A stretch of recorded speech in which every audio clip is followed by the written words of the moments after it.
Hello, guys. Welcome back to my podcast, Come Through with Kayla's Thoughts. And today we are talking about a very interesting and not really talked about topic. So, I found this page on Instagram and it's called Labor with Love. It is run by a woman named Lydia, and she is a birth doula. She specializes in Black women's health and also sexual health.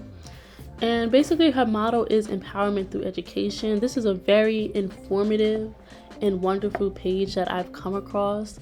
She gives a lot of facts and a lot of presentations on certain things that a lot of people in the African American community don't know about, which I really love.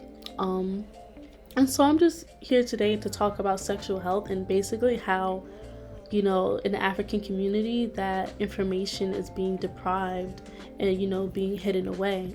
And we're also going to talk about, the cost of having a child after sex and also just the cost of, contraceptions and the methods to prevent sex.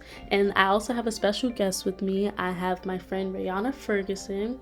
She is here. She is a nursing student, a fourth year nursing student, and she's just here to give her insight and also just, some facts. And honestly, her personal opinion as well on this woman's page and what she talks about. Sexual health, I feel like a lot of people don't know what that is or have never really tried to educate themselves on what it is. And it's very imperative to have, especially as college students. You're on your own, you can make your own decisions. So it's like, do you really know the consequences of having sex with someone? Do you know, as a African American woman, do you know about contraceptives or preventative pregnancy methods? And I feel like a lot of people don't, and they're kind of just oblivious to what can happen when you are having sex with someone. So Rihanna today, she is basically just going to give a little more insight on what the post is about. And the post is how being sexually active is actually very expensive. And she explains it through a variety of slides, which we are going to go through individually. But this is just a very great topic because it's very informative. And, I feel like I said in the beginning, this is a very looked over topic. So it's kind of nice to have this so people know this information and they can apply this information to their everyday lives, their personal lives.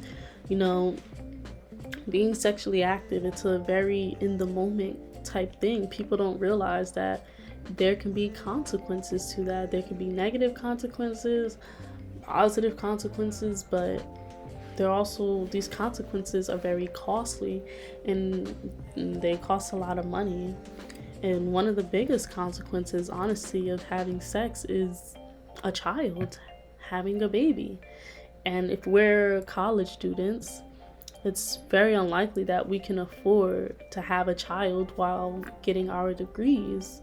I mean, we may be able to pay for things like condoms or birth control or Plan B from time to time, but raising a child it's not free. It's very expensive. And so we're going to talk about the cost of contraception, birth controls, pregnancy prevention, pregnancy itself, like I said, having a child, and STD treatment. So I hope you guys enjoy. This is my first time doing a topic like this, but I feel like it's very necessary that we have this topic because this is just imperative information. This is information that we all need to know, not just women, men too, teenagers, adolescents, young adults, elderly people. This is just good information to have for yourself and to pass on to your community. Introduce yourself, please. Hello, everyone. My name is Brianna. Thank you. So, the topic we'll be talking about today is, can you afford to be having sex? How much does it cost to be sexually active? Now, I found this post on an Instagram page called Labor with Love. It's run by a doula, and she gives health facts, specifically Black health facts, and just sexual health facts as well. So, what I wanted to talk to you about, Rihanna, she basically breaks down the cost of all things related to having sex. And I kind of just wanted to get your opinion on the things that she lists. I thought this was a very interesting post because as I read it, sex, just thinking about it in our society, in our community, sex is such a hyper active, like we have such a hypersexuality. How do I say the word? Hypersexual society where we're focused on everyone wants to have sex, or everyone's thinking about sex starting in like middle school, high school, at such a very young age, but we really don't think about all the things that are encompassed with having sex, such as the cost. Everyone think it's something that is really cool, but it does cost to have sex. You have to pay for the contraceptives. If the contraceptive fails, there's methods you have to pay for. If you choose the route to have a kid or not have a kid, that does cost. Abortion do cost. It costs to have a baby, etc. And it's, if you're gonna take, like, you do take the route of you don't want to have the kid, it's going to cost to do plan B. Or if you do want to have the baby, it's going to cost to have those birthing checkups, etc. I just don't think it's a topic that's talked about enough, or even at all.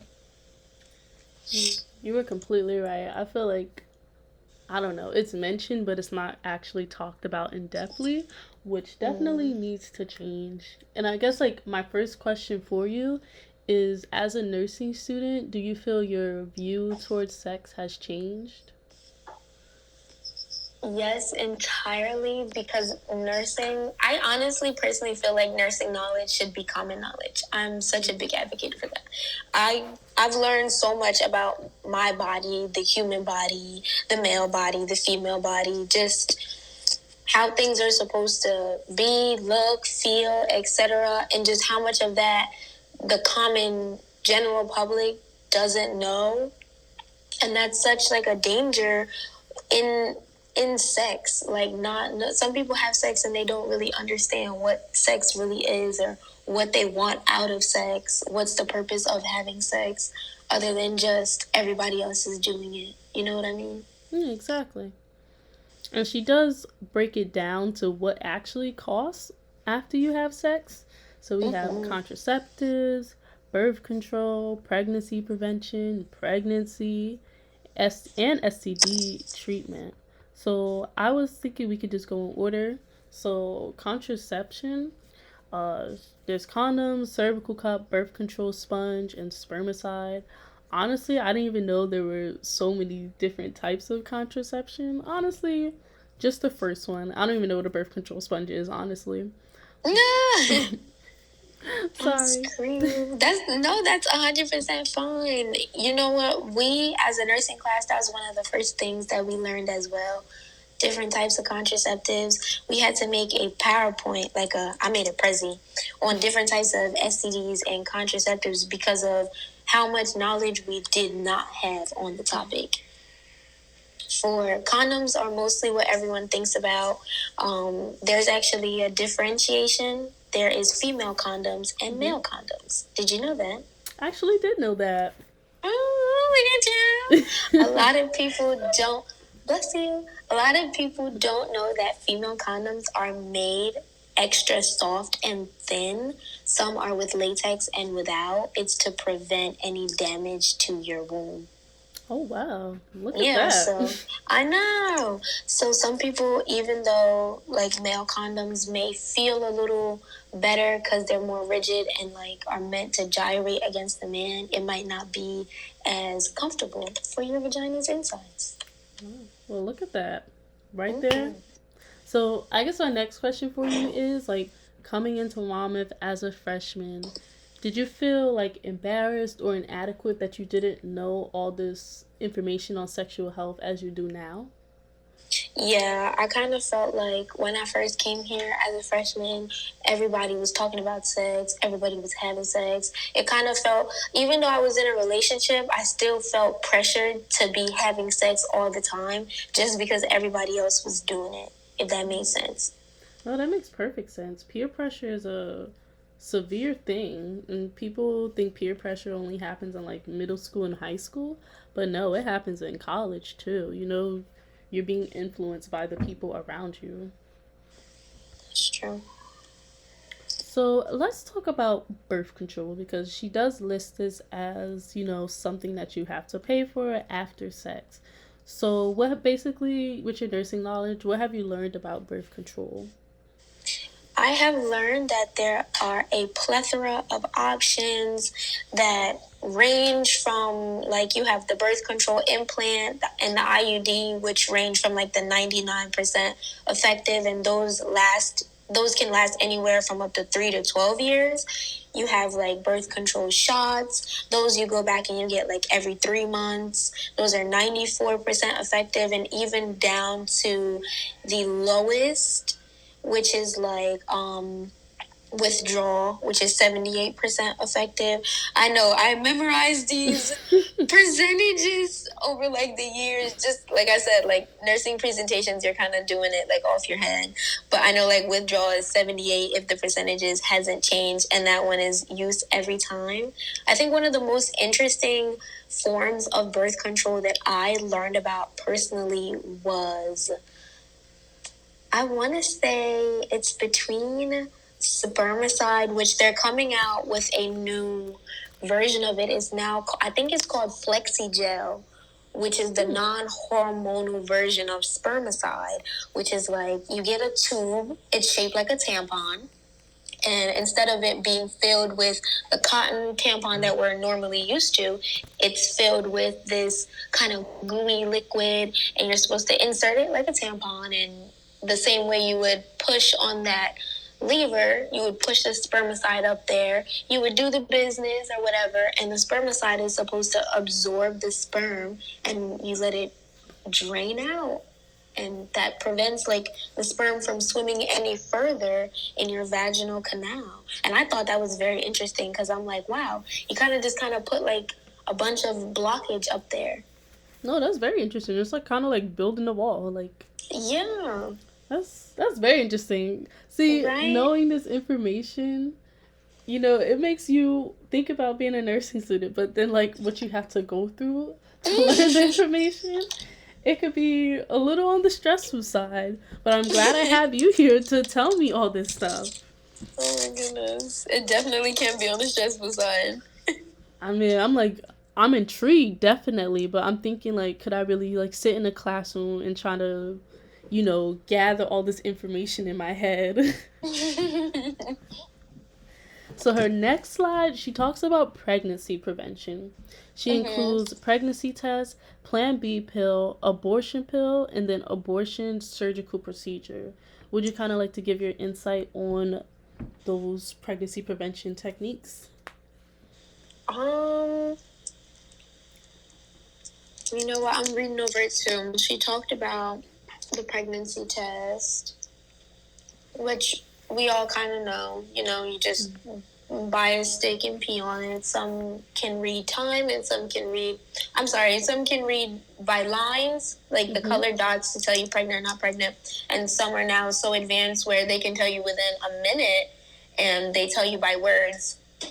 I think it's called I can't remember what it's called, but it's like an early pregnancy test. It tells you. Early detection? Yeah. Look at me. Right, look at you with the knowledge. And that's pretty much it. I learned about the Plan B pill. You get 2 pills if you go to the hospital. They give you one there, and you take another one a couple hours later in the day. And that's pretty much it. The earlier you get the pill, the better. So you want to do it like the morning after, or even up to the night that you had unprotected sex. It's always good to have a pregnancy prevention plan. It's important unless you're planning on having children. I did not know an abortion pill could cost between $800 and $1,000. Oh yeah. For my high school, we did research on the Planned Parenthood around, and we found that the closest Planned Parenthood charged $500 for people to get an abortion, and that specific site was geared towards like underage pregnancy. So they're looking at high school students, etc. They were charging $500 to get the abortion pill. That is a lot of money. Yeah, especially for high school, like you're not really working. Yeah. Unless you're like 17 and you have your working papers signed. That's a different story. But most of us on high school are dependent on our parents. But I mean, then that leads into, should you even be having sex at that age? Anywho. And the talk you have to have with your parents if you needed to get that pill or just get the procedure. Indeed, because you're so underage, you need that consent.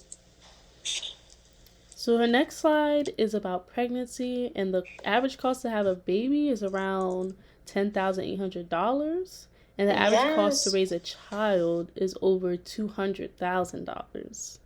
Oh my goodness, children are so expensive, and no one really knows that. And you know what? My boyfriend was so surprised because his sister recently just gave birth.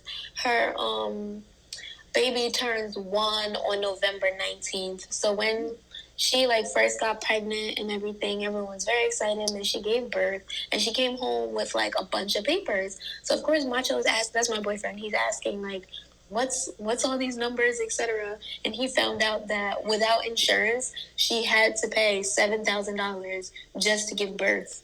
Oh my goodness. That's out of pocket after her insurance had covered her hospital stay, etc. So her insurance didn't fully cover. No, and that's an issue that a lot of us don't realize. You think happy time pregnancy, but who's really going to pay for it? Because we do have to pay to give birth, and the cost does rise depending on the complication. So it's set at $10,000 for you to give birth to a healthy baby vaginally. If you're thinking about, well, not even thinking about, because some people do think about going and getting a C-section, or some people have to have an emergency C-section, that adds to your bill. And if your baby unfortunately comes out either underweight or some type of complication, that also adds to your bill. So it's a lot of things that are out of your control that you're going to have to pay for after you give birth, which I think is really traumatic. Birth is such a hectic experience, and then you're going to get whopped with a bill. Oof. Yeah, that would just stress me out even more. I mean, I'm trying to welcome a child into the world, but I also have to focus on how much it's going to cost to even have that child come into the world. Truly. And this just loops into, it's crazy how we really don't talk about the cost of having sex, because pregnancy is a direct cost of having sex. I think it's the most expensive thing to come out of sex, which you have to pay for. Her next slide, though, it's about STD treatment. Now, we all know STDs, sexually transmitted diseases, but the amounts that she has, that's a lot of money to treat these STDs. I did not even know it would come to this cost. I mean, to treat syphilis, it's over $500. Yeah, some of this was shocking me as well, because we always, in nursing school, they definitely taught us educating our patients on when to get tested, where to get tested, but no one ever discussed the cost of getting tested with us. And oh my goodness, shocked you too. $572 to treat syphilis? What? It's a big shock.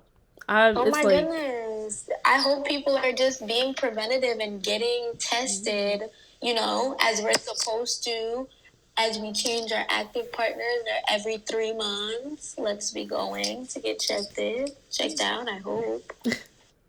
I think, honestly, people just forget. I feel like with sex, people just kind of live in the moment. They forget about the consequences it can have. And that's dangerous. That's true. So the question I have for you is, a lot of these things that, after sex, they cost a lot of money. So how do you feel this information, being a black woman and like in the African American community, do you feel like we're at a disadvantage because not a lot of people in the African American community know about this information? I honestly feel like information is power, and that's the best way to keep someone, out of the loop is continue to keep information from them. And we've seen that time and time in history that a lot of these African American communities are not being fed information, if even the correct information. I think it's really important to highlight the cost of sex because everyone's going to be doing it, but it's at a dangerous level when you have communities that are having sex, but they're not educated on the risk factors that come along with having sex, if that makes sense. No, yeah, it does. So I feel like it's very important to provide this information. I thought this, honestly, when you told me about this page and I was scrolling through, I was amazed by the amount of raw and honest information she had on her page. Like a lot of even health classes I've sat through have not been as honest as they should have when it comes to certain things, even like what to expect on your period. Some things they're like sugarcoating, and that's not fair to do that when it comes down to our health. Like we should know exactly what to expect, what to do, and how much it's going to cost. Exactly. And I feel like by withholding that information is kind of, I don't want to say biased, but it's like by withholding this information to a certain group, you're favoring the other group because you're going to give them this information. And I feel like that makes sense. That's what happens a lot with the black community and the African American community. It's like we're kind of left in the dark about a lot of things, and that just creates ignorance with our actions and how we operate on a daily basis. Like if I went around and asked a few black students here at Monmouth what they knew about sexual health, honestly my expectations would be very low. I don't think they'd know as much as this page provides. I would have to agree with you.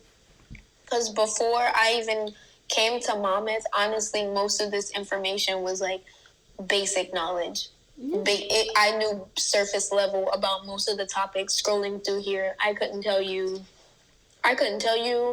what a birth control sponge was. I wouldn't be able to tell you what someone would have said, Rihanna, here's a cervical cup, and I would have been question mark confused.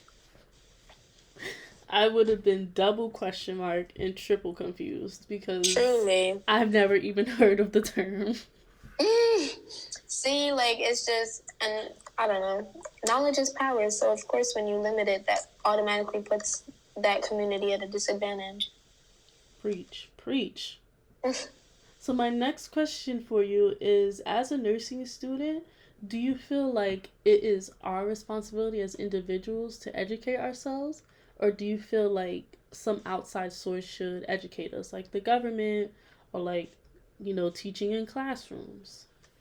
I feel like it's half and half because if society wants to continue to promote people to have families and have children, then it's your responsibility to educate people on how to do those things safely and cost effectively.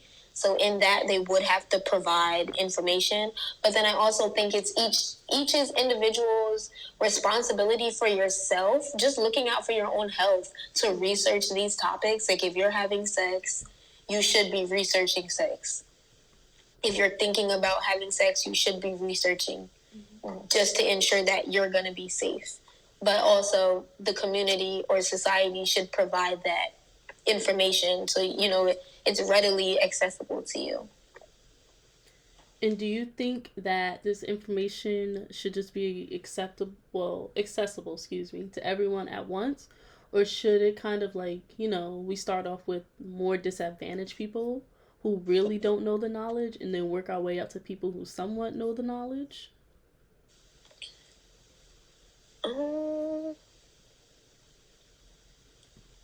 I think the more people that are educated on the topic, the better. And do you feel like sexual health, is that something that should just be taught at like a middle school, high school level, or it should just be boom, information should be given out throughout the rest of our lives? I'm sorry, could you repeat that? Sorry, I said, and do you feel like the education of sexual health, should it just be like a middle school, high school thing, or should it just be, given to us and taught to us throughout the rest of our lives? It should be given and taught to, if life has taught me anything, if college has taught me anything, it should be given to us throughout the rest of our lives, because you will still meet some students here in college that just don't have that basic sexual safety knowledge to go out there and have sex safely. And as a Black woman and a woman of color, do you feel like we are more disadvantaged than other groups when it comes to sexual health? I would say so. Most of the statistics that I've learned throughout nursing school is exactly about how our population is directly disadvantaged throughout health. It started at the beginning of the time and continues throughout history. So, yeah, I would say we are at a disadvantage for health. And honestly, I don't even know what the best solution would be to help that situation, like help us not be the disadvantaged group. Like, of course we could educate people, but it's like, will they even listen? Because this has happened so much in history where we've been left in the dark or just not given vital information. So it's like, do you think anyone would listen today? I honestly, I have no idea. I have no idea. I mean, I'd hope that people would listen. It's vital information. Like, this is information we need to get on with our lives. Truly. But I would have a hope that people would listen, but you never know how society will react, That is true. And I feel like this could also be a thing or topic that society isn't ready to have. Truly, because in some families or some communities, sex is a taboo subject. So some people are not as open in talking about sex. And I feel like in that as well, that could be dangerous, because you have some communities that are not open in talking about sex, but then that keeps your female population in the dark about what consensual sex is or what sex is at all. Mm-hmm. So some women are not even able to form their own opinion of what sex is for them. They're not given all the resources or all their information. That's the scary reality of it all. I mean, like, these are, women who are going to have children one day or whatever. So they need to know what can happen or the consequences of having sex. It shouldn't just be up to the man to know all this information. That is true. Well, thank you for coming to my podcast and giving your thoughts on this post. I hope that you learned a lot from this page. I know I did. And I hope you continue learning from her page, because she does post a lot of very good information, stuff that just blows my mind sometimes. But I want to thank you so much. Your insight was wonderful, because you are a nursing student and it's nice to have that perspective. So thank you.